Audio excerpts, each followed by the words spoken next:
What's up, everybody? Good evening, good evening.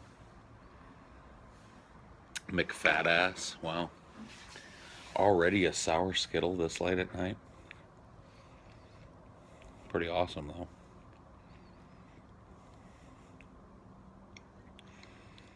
Night crew has assembled.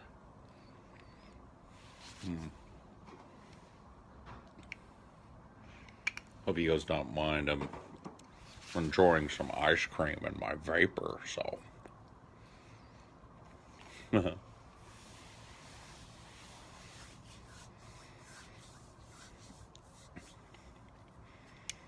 Show was only okay today. Wow, that's awesome, man.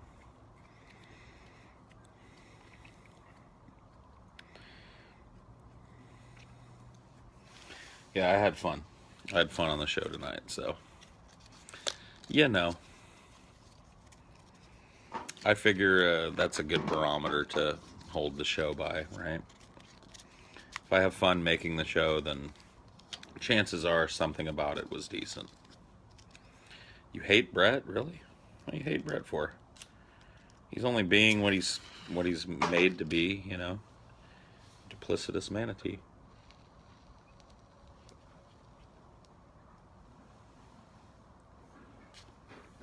Am I mean?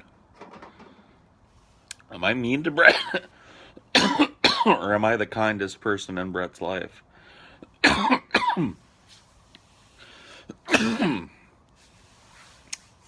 There's the question. I'm sure it seems on the face of it that I'm mean to Brett, but I think that I am one of the few people around Brett that's telling him the truth about himself and about the way that other people perceive him. So, I don't know.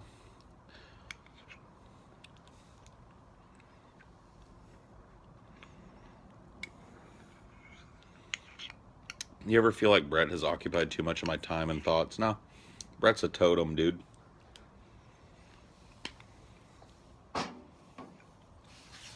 Brett is a totem for me.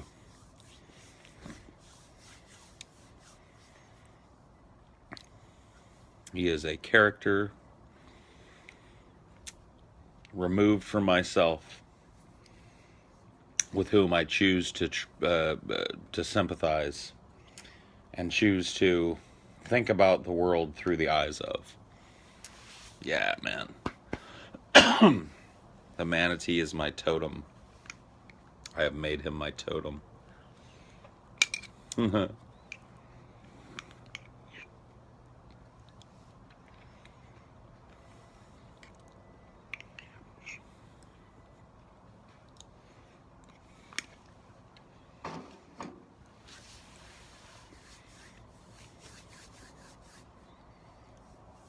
What's Brett's middle name?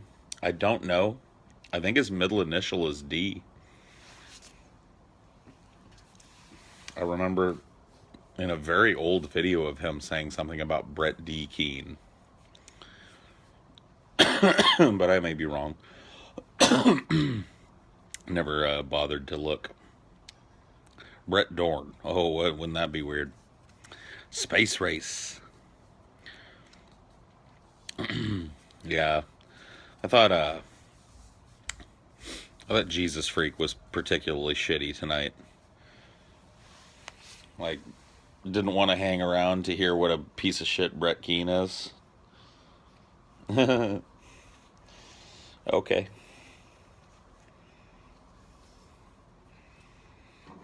Plus, what kind of guy is so desperate for money that he goes screaming and begging to the amazing atheist for help after years of having nothing to do with him, but won't accept $1,000 from Brett Keane? Okay. That's a little strange.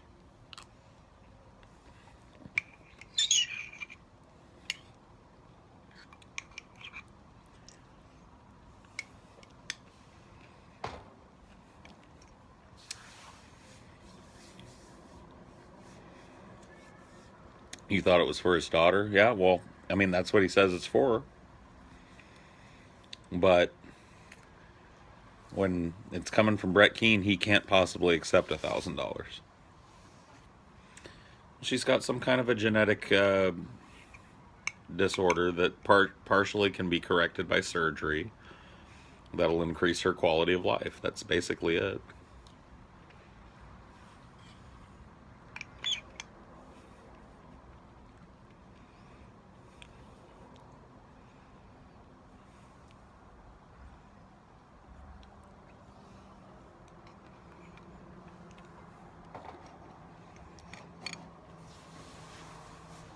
The black screen, sorry.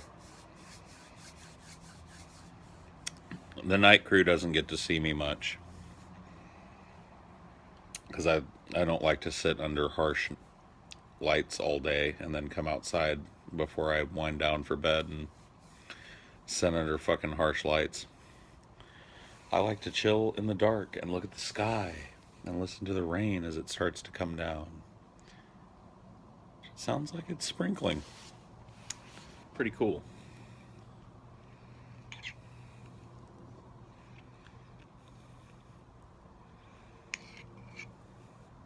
I don't know if I've had mango or mango kush. I cannot recall.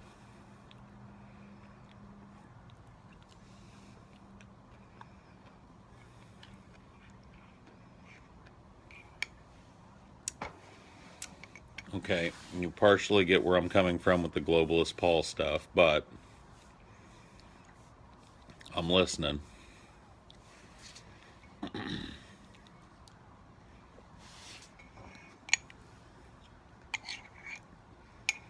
You feel like it'll never happen ever? Well, I mean, I guess never say never is something that I would probably say, even though it's kind of a cliche, but I think it applies. Never say never. I mean, if, yeah, Donald Trump can happen, then, you know, hold on to your butts.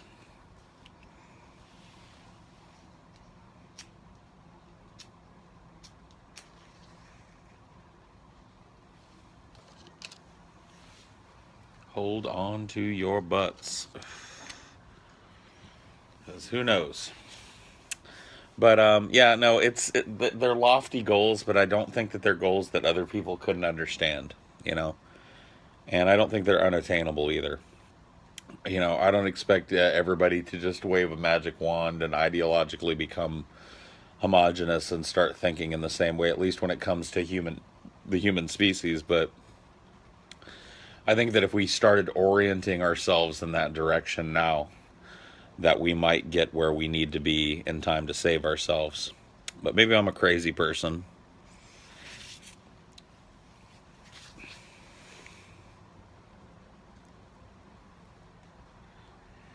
Maybe I'm just a nut, man.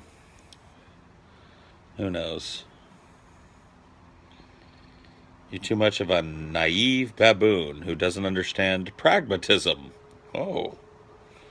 Oh. Please educate me, dear leader. Educate me about pragmatism.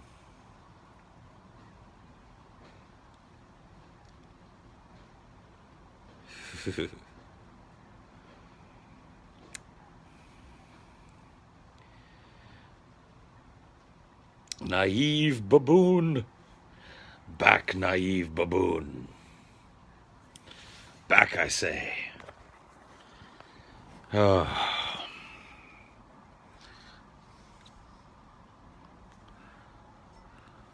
Paul, round as a ball. I really probably should turn the lights on back here. Maybe I will here in a minute. My eyes aren't too horrible today. I'll go turn the lights on in just a sec. Let me smoke this joint.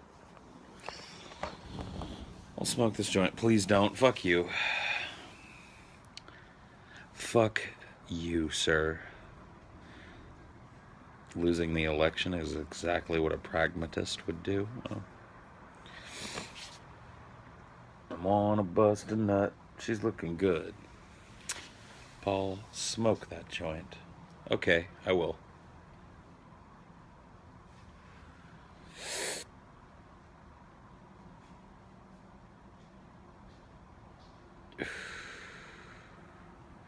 What up, man? You know, smoke with me? All right, smoke. Smoke them if you got them, homeboy. Fat. Cool, man. I'm glad you had fun watching that shit. I don't know how much appeal, when I was making it, I didn't know how much appeal it was going to have to people after the fact. You know, to sit through 8 hours worth of that shit. But it is kind of an interesting documentation of how the night unfolded.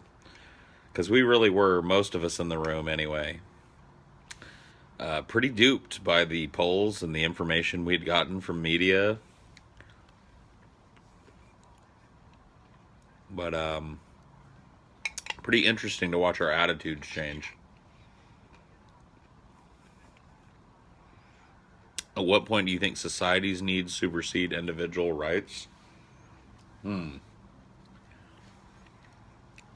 At the point where individual rights severely impinge on the right of a society at large to survive, I suppose.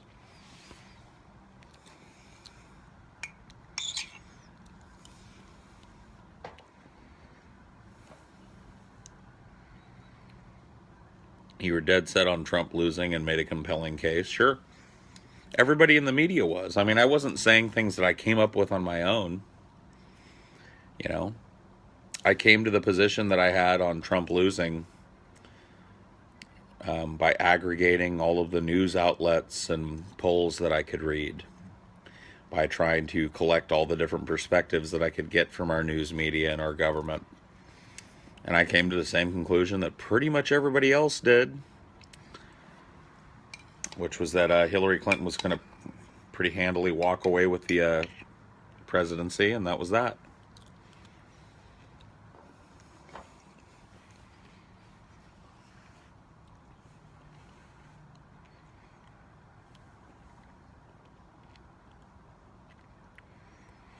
I mean,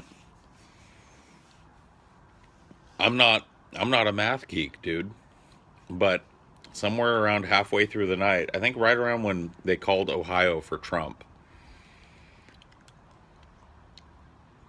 we all kind of started raising our collective eyebrows, and we ended up looking at the math ourselves and just kind of looking at it and going, okay, well, here's the possibilities. And it started to look worse and worse for Hillary as the night wore on. More and more polls closed, you know. It just disintegrated into a shit show for her.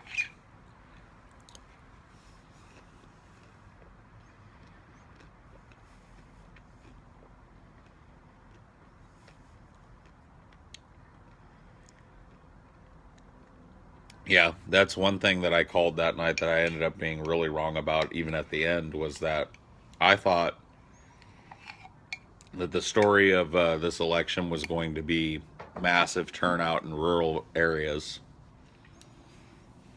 and it ended up being massive lack of turnout for the Democratic Party.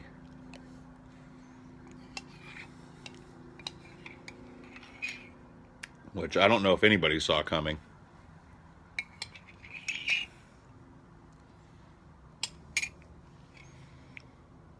I think people thought that Trump was scary enough to push people to the opposition no matter what it was. And I think they were wrong.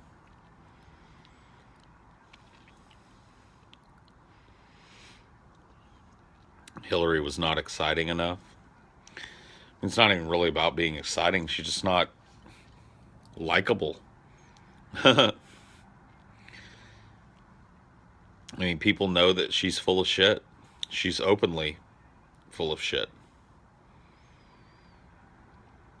But you know, the people saying that it was the emails and shit that did her campaign in are full of shit as well. It was her. Terrible choice for a candidate versus what ended up being a pretty mediocre Republican run.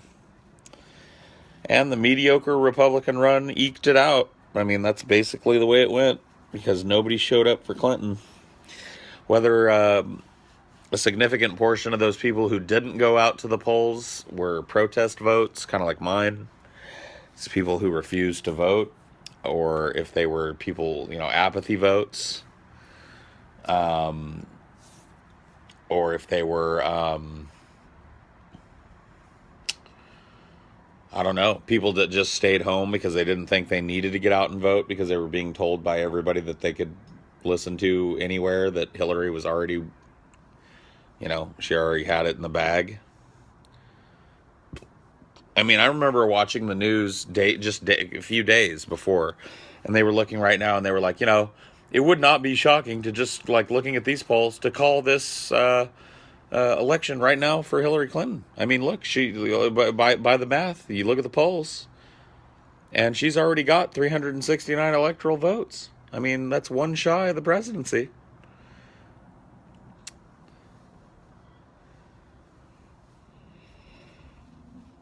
Trump is the first president you can contact directly online via Twitter. Sure, cool.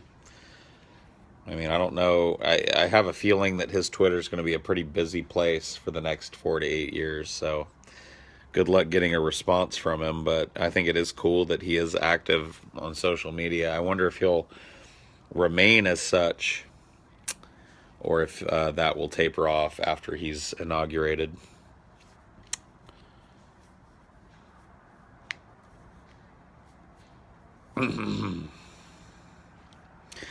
Yeah, everybody's looking for an excuse as to why Clinton lost, but nobody wants to look at Clinton for the answer.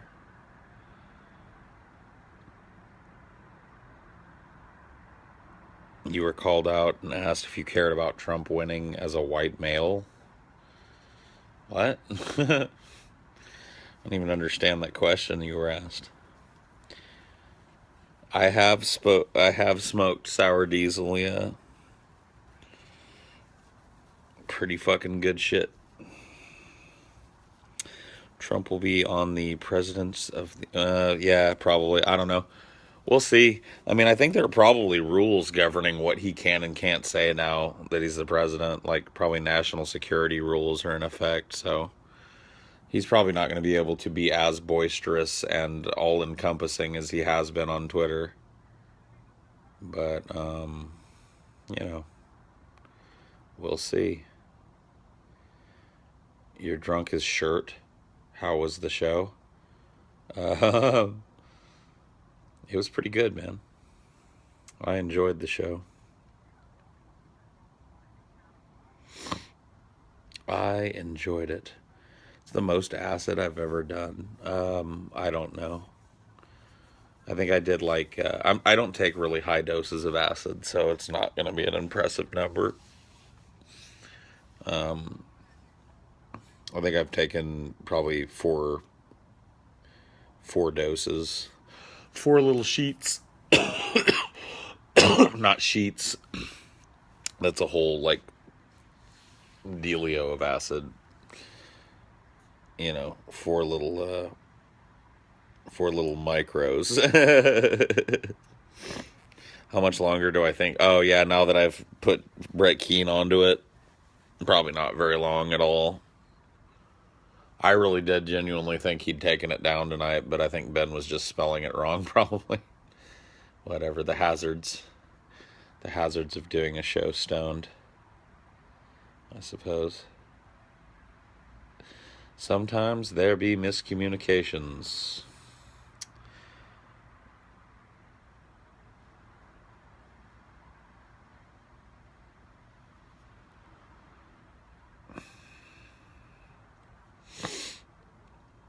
Beta, beta, beta, black, black, black, beta, beta, beta. Tell us a story, Paul.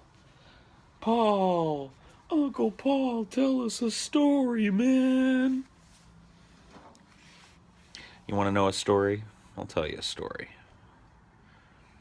There once was this little species called mankind, and it had great potential. It had a great big brain and a social sensibility, nimble and dexterous fingers to build tools with. And And then they elected Donald Trump. And found themselves living in a world of lines on a map and ancient cultures that should have been discarded long, long ago, that were still being used as an opiate to ply the masses into going along with a deal that was just fucking bad for them. And then they all died in a horrible atomic fireball. The end.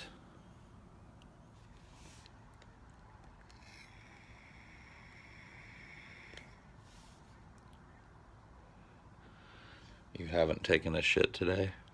That's I'm sorry to hear that, bro. You must be bound up.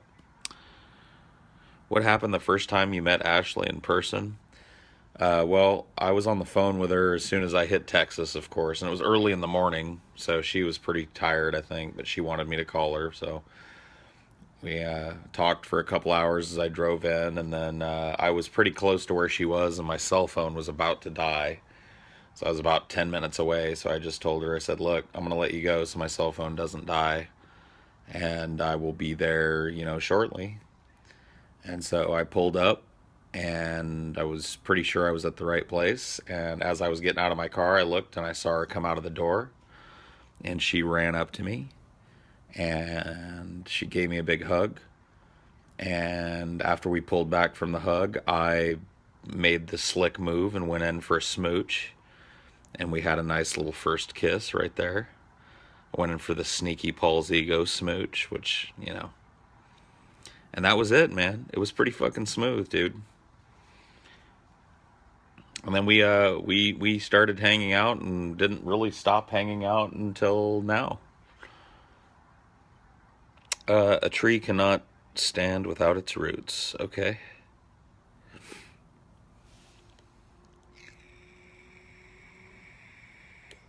Did I think Ashley was a child the first time I saw her? No. Because I was introduced to her and I knew how old she was before I met her. So I knew she looked young the first time I saw her, for sure. Then she went in for the smooth finger up the butthole. Oh, man. My friend Jason, who you guys might meet tomorrow night.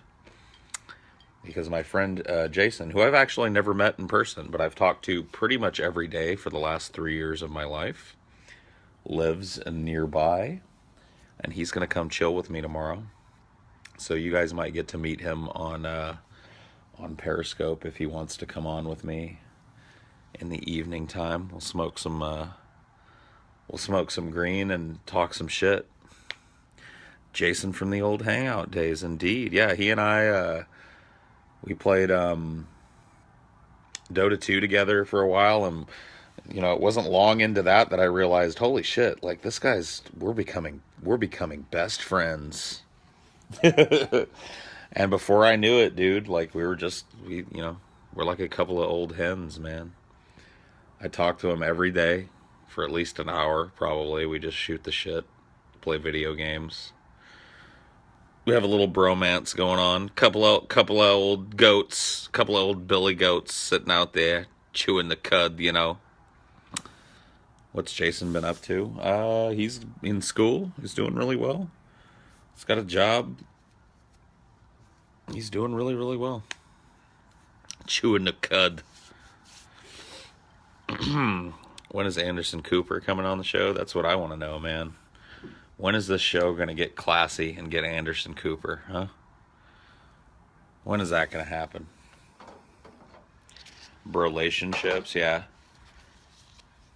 Yeah. It's great, too, because, Jason gets to be my easily accessible foot into the LBGT community because he's a gay man. But he's a gay guy that is only attracted to really, really attractive young gay men. So me being a fat old dude completely precludes that being a problem, And we can just be friends. That's pretty awesome. How gay is he? Like 100% gay. like full-blown gay. He thinks vagina is gross. He gets grossed out when me and Ashley like talk about sex, or even really if we like are lovey-dovey in front of him and shit, he'll get all uncomfortable about our hetero-ness.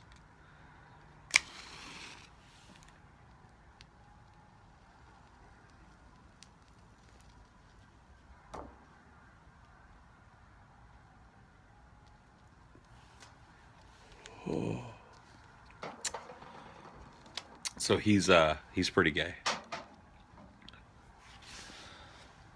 Exactly. Suck a golf ball through a garden hose gay. Full blown lockdown 100% flyboy. Milo destroyed Paul. Dun dun dun. Yet I live.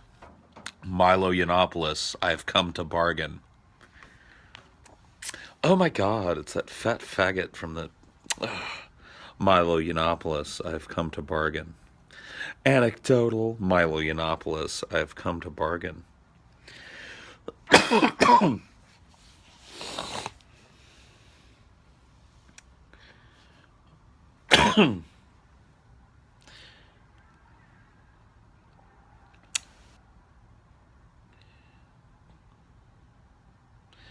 Hello, Milo, my old friend.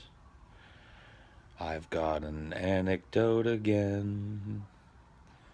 You know my mom, she was always working. And that's indicative of all women. 'Cause it's my anecdotal personal experience. And that makes it worthwhile. Listen to the sounds of Milo.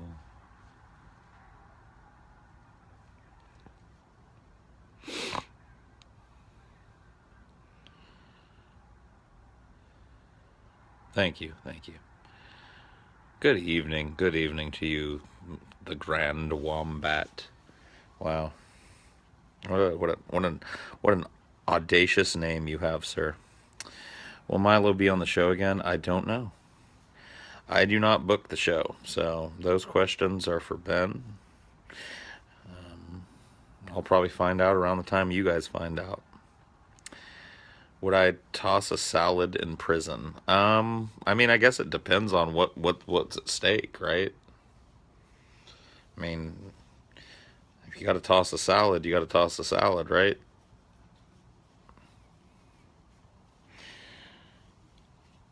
People with animal names are hipsters, like hawk and cheetah and horse.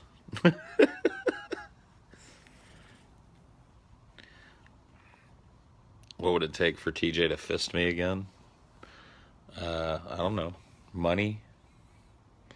Is that the answer to every question?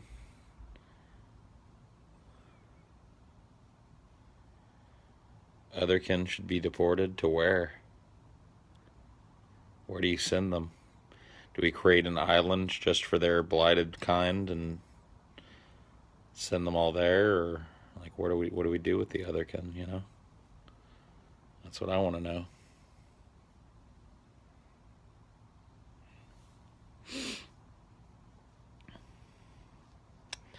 Let Brett fist him with the ward hand. Gross, dude. Gross, warty Brett hand. Brett's warty hand. God, dude. Oh, man. I really just, like, I cannot believe that he has not walked back from this, like, his dad punched out his teeth bullshit, because it's so provably false.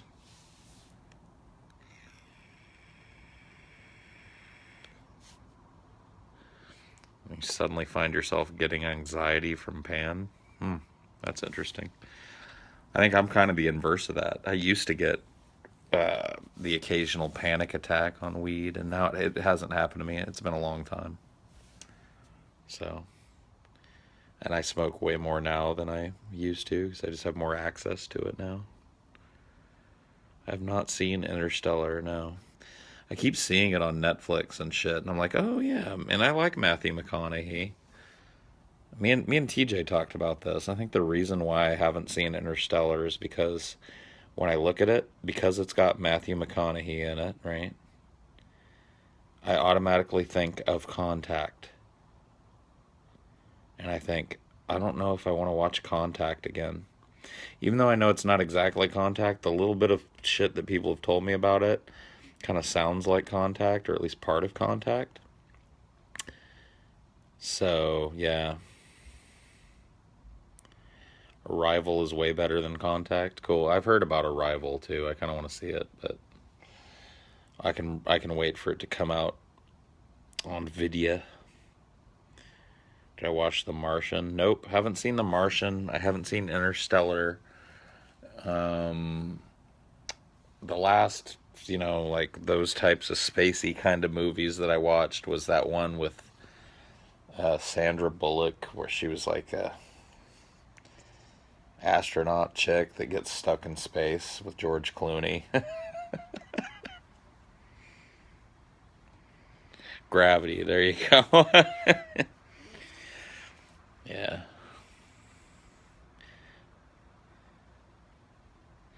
I thought there was some cool stuff in Gravity, but it was kind of a shitty movie overall, in my humble opinion.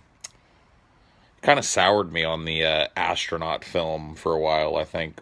Maybe that's one of the reasons why I've avoided seeing Interstellar and The Martian. 'Cause normally I would be interested in those kind of movies, probably. I am a bit of a pessimist.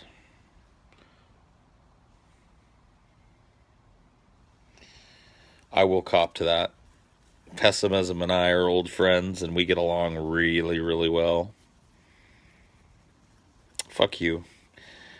I'm not gonna watch Interstellar now. Is there a new Blade Runner coming out? I don't know. I guess I'll reserve judgment until I see something about it. But I'm not optimistic. I like the original Blade Runner a whole lot.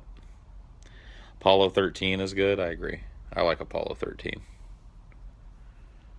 It's just a really good, you know.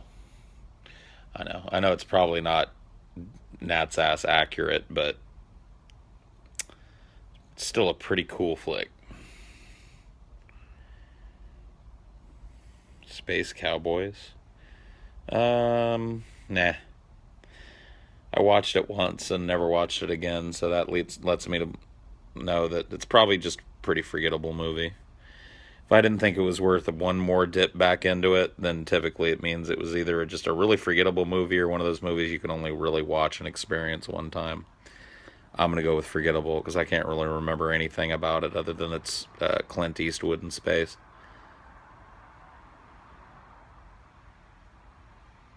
Space Cowboys, yeah. Played Civilization 3 for a long time. Played Civ 5. I have not played the new Civilization yet. Probably won't buy it until there's like a sale with all of the DLC included, but I do like Civ, yeah.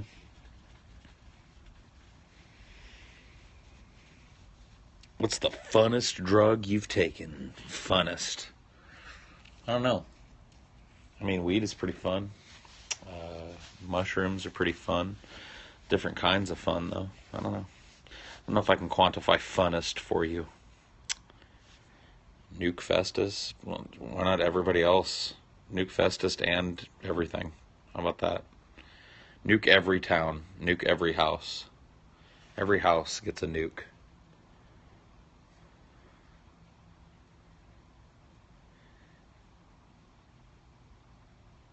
Yeah, Gandhi is what is it with Gandhi and Civ games, dude?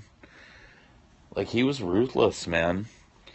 Like you'd always underestimate Gandhi because you think, oh, he's the peaceful guys that'll be down there trying to do diplomacy and whatnot, and then all of a sudden, like Gandhi's fucking bombers are attacking your medieval villages, and you're like, what the fuck? How does he have bombers already?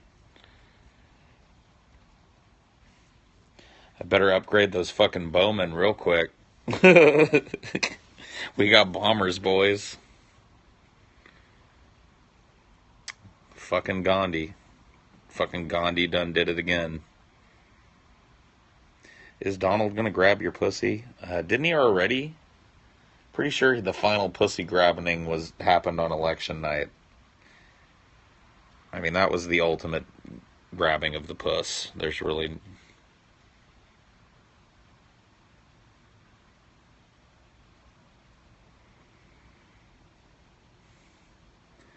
If I watched bullshit with Penn and Teller, I have seen the show, yes. I don't know if I've seen every last episode, but I've seen some of them. Yeah, I mean, Civ is one of those games that, like, I love strategy games like that, but I get really frustrated when I get late into a game and I realize that horrible crushing moment that I'm not going to be able to win. You know, like, no matter what kind of scheming I do, I have pushed myself into a position where, like, whatever's left on the map is something that I can't take. And in fact, they're making more than me, and they're starting to take my, you know what I mean? When the tide turns, and I've invested like 6 hours in a game. It doesn't always work that way. Sometimes you go ahead and win, you know, and but it gets frustrating to invest so much time in a single game and not win it, you know, especially like at the last minute. I mean, yeah, sometimes you can turn the tide, and that's kind of cool. Sometimes you can get back in the game, you know, but sometimes you're just fucked.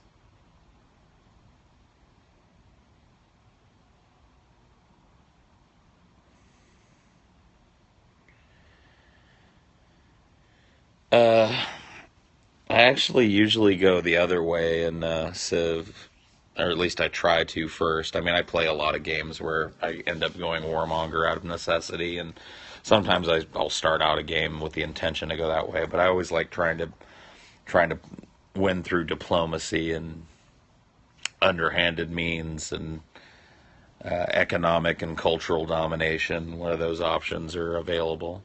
I used to love the little monk dudes in Civ 3, I think, that you could send into people's fucking cities, and they were like not considered to be hostile units, and they would just like stand outside the dude's city and start converting people to your faith.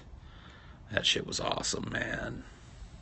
Yeah, I'm usually like, if a game gives me a non-violent option, I'm a guy that typically will use it unless it's really boring, you know. I like the idea of solving, you know, trying to find sneaky ways of solving problems rather than just going in. I mean, I like kicking in the door as much as the next guy as well. I like blowing shit up and launching grenades at things, and, you know, firing missiles out of my arm mounted twin missile launchers and shit, you know. But I like being sneaky. I'm a tricksy little hobbit. Tricksy hobbit I is. Tricksy hobbit I is.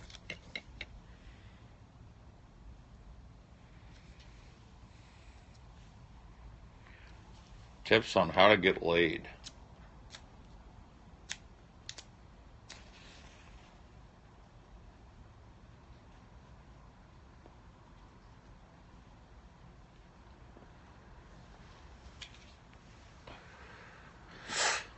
Oh, yeah. I mean, that's a good one right there from the chat. You could pay somebody. I mean, I don't know what the big sanctimony is about virginity. I felt the same way though when I was a young man, and it became time for me to lose the V card.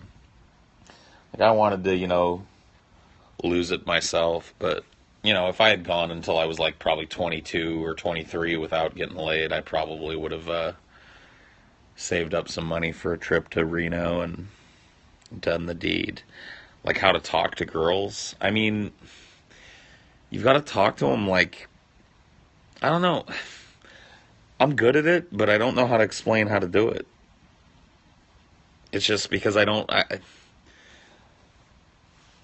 I know how to be. I guess if you can learn how to be funny, that helps a lot. Girls love guys that make them laugh. I mean, even if, like, look at me. I mean, well, you can't really look at me right now, but Trust me, if I turn the light on, there's nothing attractive going on over here. I'm a fat guy. I'm old. I got a weird, scraggly beard, but, I've never had trouble dating women that are way out of my league because I'm funny and charismatic and I make them laugh and whatnot and what have you. Yeah, man, I'm beautiful on the inside, bro. Yeah, where is the light? It's inside and around the corner. I was going to turn it on, but I decided not to because it started to very, very lightly rain out here, and it just, like, the ambiance is too nice, so I'm sorry. You guys have to suffer in darkness with me tonight.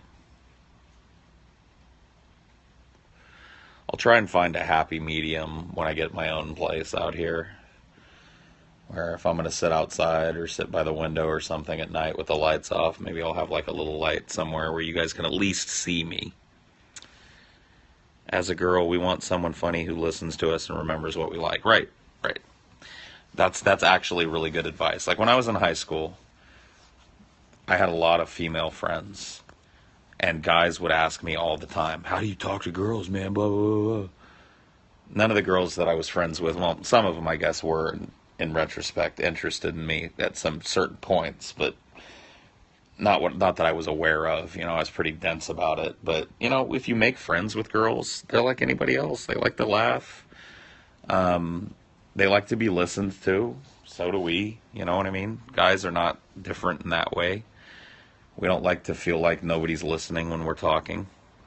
And, they like it when you make a mental note, when they tell you they like something, and then 6 months later you give it to them as a present. They like that shit. It's little things, girls are, like most girls, at least the types of girls that I've always dated. And if you're going after, like, hot model, like, rich, chicks that, I don't know what to tell you. But if you're going after your average girl, like, little things go a long way, man. Little gestures go a long way. And, like, as far as, like, breaking the whole romance barrier, directness.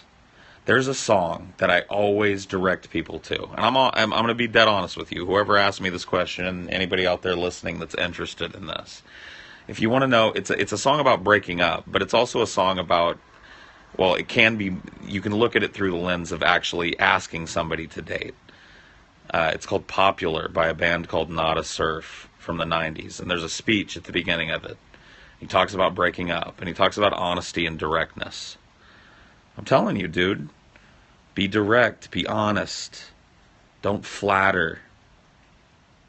Just say, look, there's no real, like I always used my my kind of goofiness and my natural proclivity towards comedy to kind of trip my way into asking a girl out, You can be like, look, there's really no non-awkward way to do this, so I'm just going to do it. And if, you want to, punch me in the face or whatever. But I'm going to throw something out there. And that usually piques their interest, right? And then you just go, look, I kind of have feelings for you. I'm sitting here, we're laughing, we're having a good time, we've been hanging out lately. I think we might make a good couple. I don't know if this is crazy thinking. Cringe, huh? Really? Well, it's worked for me. So I've cringed my way into, several concurrent long-term sexual relationships. The girls you like are always taken. Well, you're looking in the wrong places, bro. Cringe Paul. You like the cut of my jib? Well, thank you. I don't know. I just never saw the it's awkward. No matter who asks who out, it's always awkward. And I've been asked out before, too. And I try and make it as not awkward as possible. Because I understand how it feels, But, yeah, and sometimes, I've been turned down. I've had a girl go, ooh, you know what? I'm not really looking for that right now, and you go, okay, that's cool. I'm just throwing it out there. I mean, fuck, don't persecute me. you know, and then you cry into your pillow after they leave.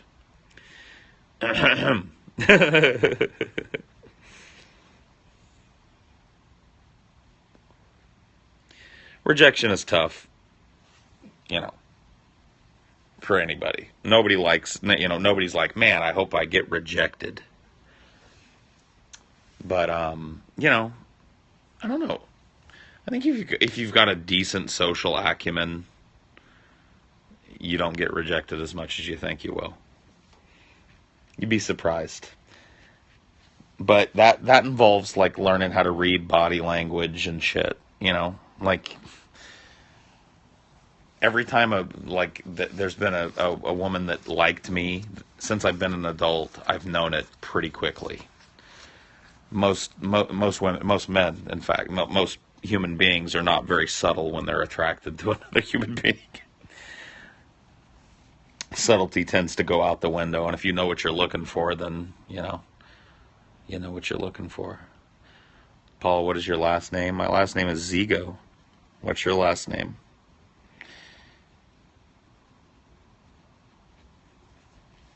I don't know, man. Fucking relationships are weird, though.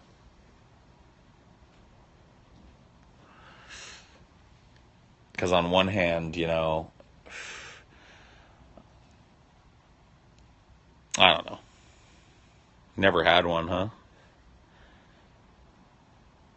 That's interesting, though. I mean, you've got a perspective that I'd be interested in hearing because I've lived my entire life long ass relationships.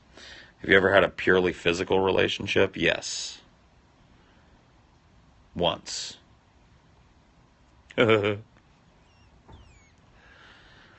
why is it so hard to get a girlfriend? I don't think it is. I think it's hard to get yourself to the point where you deserve a girlfriend. You know, whether that be getting in shape or, you know, getting yourself out there socially or, you know, but I don't think getting a girlfriend is all that hard. Is Ashley intelligent? Yes, she is. If she wasn't, I wouldn't be dating her. That's one of my criteria for dating. It's probably the most important one. Is that if I can't have a conversation with you about something and get a feel that you're an intelligent person, then I'm probably not interested in dating you. Standards are good. Yeah, that's true. If she wouldn't, if she was, she wouldn't be dating you. Ah, roasted, dude. You roasted me pretty hard, bro. She's only with me for my chromosomes and resources. Well, she can't have my chromosomes because um, I'm medically sterile. So, what's she with me for again? My resources? Don't have a lot of those either. So your little red pill model kind of falls apart. How many children do I have? 0. I can't have children. I shoot the blanks. Yeah, man. At one point, yeah. I mean, I tried with my ex-wife for many years to have children. And it was through many years of trying and failing that led me to start looking online. And one of the first things I found online about infertility is that if a healthy couple with normal sexual function is having trouble conceiving a child and are trying for more than a year, then chances are that there's a fertility problem. And if there is a fertility problem, chances are it is with the man if the woman is having regular periods, which my ex-wife was. So we decided that I would be the first sacrificial lamb, and so I went in and got tested. And first it was like just a physical examination, right, where they grab your balls, and everything seemed okay there. But then I had to do the old jizz in a cup, which was a fucking nightmare. It's the only time in my life that I ever edged, because I was thinking about, like, is there a setting that would be harder for me to jerk off in than the bathroom at a fertility clinic? And I couldn't come up with any in my head. So what I basically did was like, with some assistance from my partner at the time, I basically like cock teased myself for like 3 days straight. Like I got to the point where when I went to that place, I was so unstoppably horny that there was absolutely no way that, at least this was my plan. It didn't really work out that way, but that was my plan. So anyway, I got there for this test. So you've got to go, and they recommend that you haven't ejaculated in at least 48 hours, which was good because it went along with my plan, and I hadn't. So I get there, and there's this little like teen, young teens or early 20s, college aged medical student girl running the counter, and I'm like, fuck me, man, really? She's cute, And I walk up, and she does her customer service thing. She lights up. Oh, hi, can I help you today? I'm like, yeah, I'm here for a test. And she goes, okay, can I get your name? I gave her my name, and she fucking she saw the type of test that I was getting, and immediately her face changed, and I became like I was like, okay, well, now I'm a weirdo, because now she knows that she's got to give me a cup to jizz in, and then she's got to lead me to the back room where I'm going to furiously masturbate into said cup. And so that got weird really quickly. Her smile went away. She grabbed one of the sample cups, and I went back, and it took me. She took me to the bathroom, and this is just a horrible fucking story. So it took me like probably a good solid 5 or 6 minutes just to get hard enough to jerk off, because I was so just like fucking, like, I'm in a bathroom at a fertility clinic, and there's this girl out there that knows I'm in here jerking off. It's just not, it's not my fucking scene, So I finally get hard enough to jerk off, and then finally am able to come in this cup. And I put the little top on it, and I get myself all washed up and zipped up, and everything's gravy, including the man gravy that I have in this cup. And I take it out to the front desk, and I put it on the counter, and I'm like, okay. And she fucking flips out. She goes, oh my God. She goes, there's a little box inside the bathroom that you can leave that in that says place sample here. And I was like, oh. Whoops. Sorry that you had to see my cum, lady. You're probably not the lady that handles the cum. But, yeah. That's awesome. So anyway, that test came back that I have, like, a catastrophically low sperm count. And among those sperm, most of my sperm have what's called low motility, which means that they're, like, not deformed, but they're not fully formed, so that they don't swim properly. So I've got retarded sperm. Just swim in a circle and shit. Yeah, they basically just kind of like, if they move at all, they basically just move in a circle. They don't know how to go looking for the egg, They don't know how to find the egg. But I had to do 2 of those. I had to do a second one of those jizz tests, but the second one was better because it was at an actual fertility doctor's place, and they put me in a room, and there was porn. And, the person that led me back there wasn't appalled by my existence, And I didn't accidentally show my load to a teenage girl working the desk at a fertility clinic, so that's kind of cool. You gotta do is, like, when they hand you that little cup, you gotta be like, this ain't big enough. You got a bucket or something. Yeah. What about artificial insemination? That is an option for me, but as time has gone on, I'm starting to think that maybe it was, well, in fact, I know for a fact that it was a good thing for me that I didn't have children up till this point, and that maybe children are not a part of my life going forward,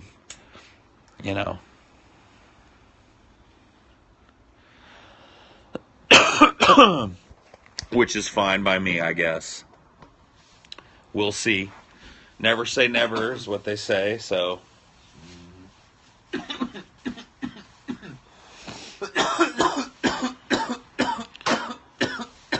Little waterhead individuals. Mini egos. Yeah. I mean, I had unprotected sex in my first long-term relationship, and that would be a fucking total disaster if I'd had a child with that woman. And then my ex-wife and I tried for a number of years, and you see how that marriage turned out. So, probably a good thing that I didn't have a child with that woman. So, maybe the writing's on the wall for me. Maybe I am not meant to know the joys and foibles of parenthood. I'm okay with that, I guess. There are certainly upsides to not having children that are pretty obvious. I could adopt, yeah, and that's a possibility going forward.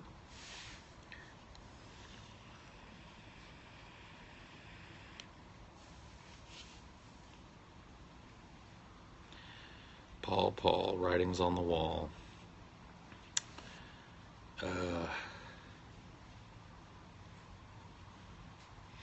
Never having to buy rubbers, right? See? There are upsides.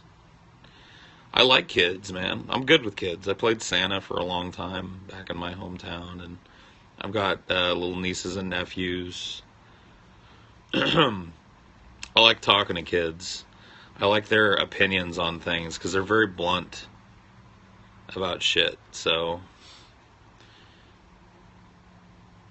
the fun, crazy uncle. That's probably what I am.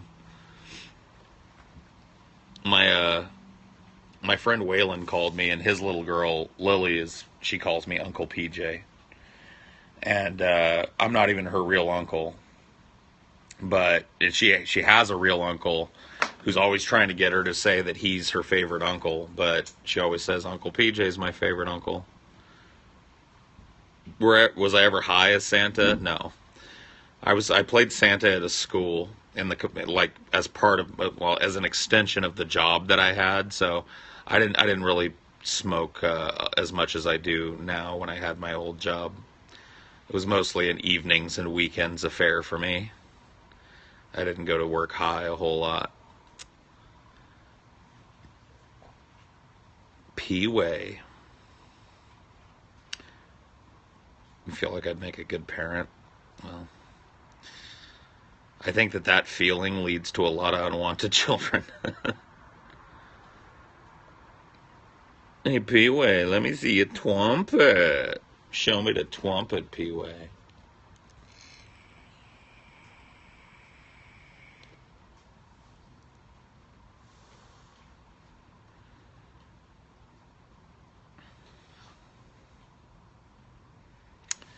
Tell us a high story at a job. I'll be honest with you, I didn't really go to work fucked up all that often. I went to work pretty hungover and probably still drunk a few times early on at Starbucks because I was an opener. And so it was, I was also in my early 20s, so it was really easy to, open, come home. You get home by noon if you're an opener at Starbucks. So you get home at noon, you pass out till everybody else gets home. Then you get up and party with them until fucking 3 in the morning, and then you go, uh-oh, I have to be at work in an hour and a half. This isn't good.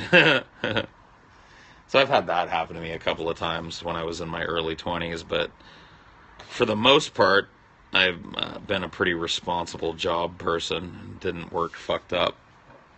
Doing it when I worked for the school district would have been pretty suicidal, career-wise.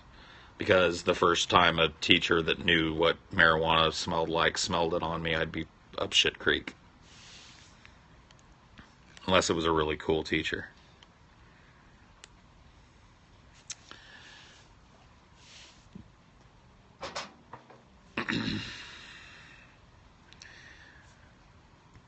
You're a bus driver and you're high all the time. Cool. That's good to know. Fucking stoned ass bus driver out there hauling kids around. Oh well, I'd rather you be stoned than drunk, I guess. When was the first time I did acid? I did acid the first time, I think it was like, I want to say I was like 17, maybe 16. Somewhere in that vicinity.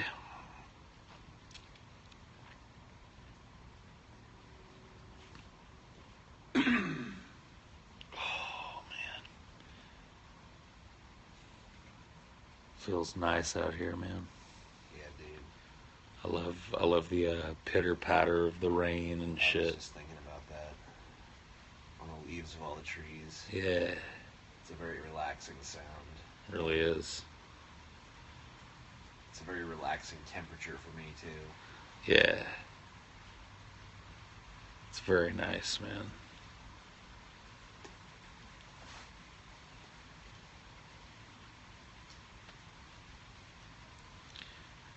How did I meet TJ? We kind of went into that the other day, but... Yeah, I think we did. Like, I mean, the first time we met in person was in Los Angeles, but, I mean, we had, like, a relationship before that. Like, you know, we've kind of known each other off and on for, like, 10 years. Yeah. But, like, we never really heavily communicated online. Mm-mm.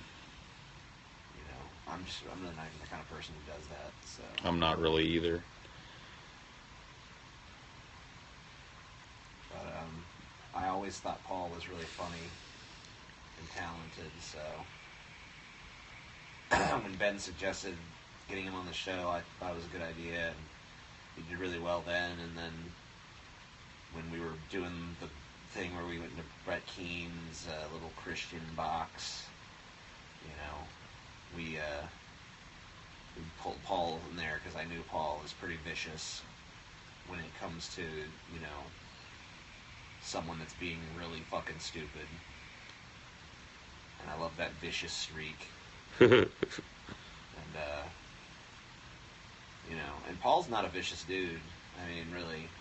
I just get vicious in the face of stupidity sometimes. You know, Paul's like one of the nicest dudes. Very chill, pretty laid back. I mean, sometimes he looks grumpy, but he's really not usually. But, you know, you put him in a room with someone really fucking dumb, chances are Paul's going to be on their ass. You know, and he doesn't tolerate stupid bullshit, which, you know, Brett Keene is totally full of. I mean, we just had Brett on the show for a little segment tonight, and you saw Paul fucking cross-examining his ass. It's really the only way that I can come at Brett and get direct answers out of him, even if they're indirect. Like, even if he doesn't answer the question, it's the only way I can keep him from going into these long... You have to be really explicit and direct, like you're a lawyer talking to a hostile witness. Yeah, dude. And you have a natural proclivity for that kind of stuff. And Yeah. but anyway, yeah, and when I saw how well he did there, and, you know, then at some point Ben suggested we have him on weekly, because he was such a popular guest, and, you know, it was always such a treat to have him on the show. And then, you know, and then Paul came to me and was like, you know, I'd really like to do this for a living because I really enjoy doing this show. It's much better than, you know, what I've been doing with my life in terms of, like, jobs before. Sure. You know, and I was like, yeah, man, that sounds pretty cool. And then we arranged that, and, you know, that's just Yeah, it's been kind of... growing ever since. And, you know, pretty soon Paul is going to be an actual in studio every day, every show kind of dude. And Yeah, I'll be living... getting close. We keep getting closer and closer. Sorry, I should Yeah, no. Yeah, no. I mean, that just kind of brings us up to the current day. But yeah, TJ and I were kind of went back and forth on YouTube a few times, but didn't know each other that well until this year, really, when we met in L.A. Yeah. I mean, like, I'd always respected Paul before that. Of course, yeah. I mean, obviously, we knew of and liked each other prior to meeting. Otherwise, that meeting probably never would have taken place. But yeah, I mean, like, there's a lot of people I think have, you know, good like talents and stuff, but like in terms of doing a live show, like you really couldn't ask for someone better than Paul for that kind of thing because, you know, he's so quick on his feet, you know, when it comes to, you know, deconstructing a certain brand of bullshit and can just summon forth like characters, and he kind of sees inherently the absurdity in things, just like on a very visceral level. Like absurdity will strike him. There He are knows how to times. perfectly encapsulate what makes something ridiculous in a way that, like, you know, I don't think any of the other peasants can do. Sure. I mean, like, so. I don't know. I don't know if I think that none of the other peasants can do it, but I mean, I'm not. I'm just. it's just not, interesting to me you because just have a great batting average when it comes to stuff like that. I mean, I think everyone has their strengths and shit. sure, But, of course. Yeah, I mean, that's definitely But what I mean, like. I just think it's interesting because like I'm really suited to do what I'm doing now because of the background that I have, which is this really weird background that's really not useful anywhere else. You know, I mean, like the things that I've pursued in my life that I consider myself studied in, or you know, comedy, improv, theater, public speaking, you know, to a lesser extent, debate and stuff like that. So, you know, to find a job that not only fits those things and also is with three dudes that I genuinely enjoy hanging out with is pretty fucking sweet. I So mean, the Peasants is more than just a show. It's like a little family unit and shit. yeah, man, like well that's kind of what makes it what it is, you know. It's like we're a bunch of fucking dudes that come together 3 times a week to get stoned and laugh at the absurdity of life, basically. Yeah, it's great. And every once in a while, somebody serious comes by, and we try and treat them seriously. But for the most part, we're getting high and pointing at all the crazy shit that goes on and laughing at it. Yeah, I mean, like, I think our show does a pretty good job of, like, cleaning up its act for people who are a little bit, Yeah, well, I mean, like more the David Packman was just on, and I think that you know he's a very straight-laced dude. And yeah, we didn't like fully. I remember we cussed a few times and shit, but he didn't seem put off by it, and I don't think he left thinking, "Wow, what an unprofessional bunch of shit that was," you know. Like he was given, you know, we fielded some good questions from him and gave him some back, and you know had a good little dialogue on the election and shit like that. So yeah, kind of wonder how he feels in the aftermath of all this shit. interesting question, honestly. Haven't really looked at his channel since then. I'm not, like, a big... I mean, I don't want to say I'm not a big fan of his, because that sounds like I'm saying I don't like him. But Right. I don't go seek out his content, you know. It's not Sure. my thing, Sure. but, you know, he was an interesting guest for sure. Yeah, he was a neat Definitely dude. among the top tier of guests. And we had Bearing on, and I thought we were cool with him too. I mean, he's a different level of professionalism, though. You know, he's more of a easygoing dude off the top, anyway. So Yeah, I mean, you know, most of the people we have on our show are YouTubers. So. yeah, I mean, you know, usually we find the way to integrate. I mean, sometimes guests just end up being really quiet people, you know. Yeah, like sometimes it doesn't click as well. But for the most part, I think the people that come on are always able to get their foot in the door because sometimes it's exhausting for like some guests because it's like such a long show, you know. and it is, But, you know, yeah. like it's like if David Packman says like I can come on for an hour, we'll just have him on for an hour and then we'll move on. It's an overwhelming thing to do too. Like if you're not used to coming into a room with, like, look, we have to own up to one thing about the Peasants. It's a little overwhelming, like to be a guest on that show. There's already 4 of us, you know. Yeah. 4 of us. Well, at least me and TJ, if you listen to Ben, are, you know, blabbermouths. So We have diarrhea. yeah, so getting a fucking word in edgewise on us is already hard. Then you got 2 other dudes. I mean, Scotty can be pretty forceful at times too. Yeah, Scotty. I mean, when Scotty's got something to say, nobody says anything until it's over. You know what I mean? Because he's got something to say, and trying to get in and work your way into that while allowing the show to kind of move forward is something that I had to learn. So certainly being thrown in as a guest is not easy. You know what I don't. You know something about Scotty that probably doesn't come across on the show is just how like authoritative of a personality he is. Yeah. Like, because he definitely seems more unassuming when you're watching him there. I feel like it's probably lost just how. I mean, he's not a big, intimidating dude or anything, but like he just has a force of will that's hard to reckon with. Yeah. But he definitely, I mean, he tones it down for the show because he realizes that I mean, the real entertainers of the group are like you and me, and I mean, all four of us are. Everyone's an entertainer. I mean, but Of course, yeah. All four of us are remarkably stubborn people. that definitely is a trend among the peasants. Yep. Every single one of us is stubborn in our own. I mean, incredible, like in our own fucking way, incredibly stubborn people. And Scotty, I think, might be the most stubborn, obstinate of all. Yeah, he is. Because I mean, Ben could be pretty obstinate, but Ben almost takes like there's like an aloofness to Ben too, like yeah. But Scotty, it's like he can just overwhelm you with his passion sometimes. Yeah, and it's very easy to get swept up in Scotty's way of thinking too. Oh yeah, he can definitely. He's like, people really underestimate Scotty's command of conversation. Like having a conversation with Scotty sometimes feels like a long exercise in inevitably agreeing with Scotty, and that's just kind of what he does though. It's not an annoying thing. It's just, he's very persuasive in his own way. And it's almost a bulldozer kind of way. It's not sneaky. No. It's more of a just, he will fucking, relentless too. He's absolutely bulldog relentless, and he will put at the forefront his opinion in different ways over and over and over again until you're willing to concede the point. I mean, that's how Scotty does things. He's fucking great. Yeah, dude, I mean... Ben's an instigator, know. Ben is a total instigator.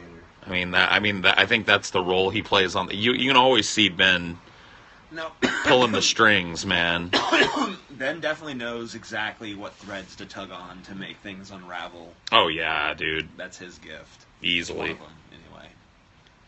I mean, I could gush about all the peasants, honestly. Yep. I think we got a good team, man.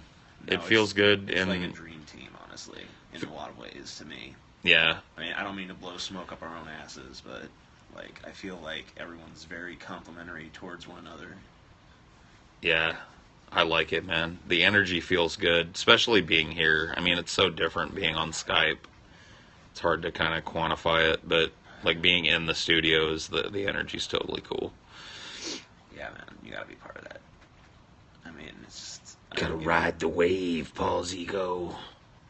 Oh, I'm doing so, man. And the way, like, I don't know, the tone we strike is just perfect for me a lot of times. I mean, I'm not going to say that we do 100%. Every show is awesome, but...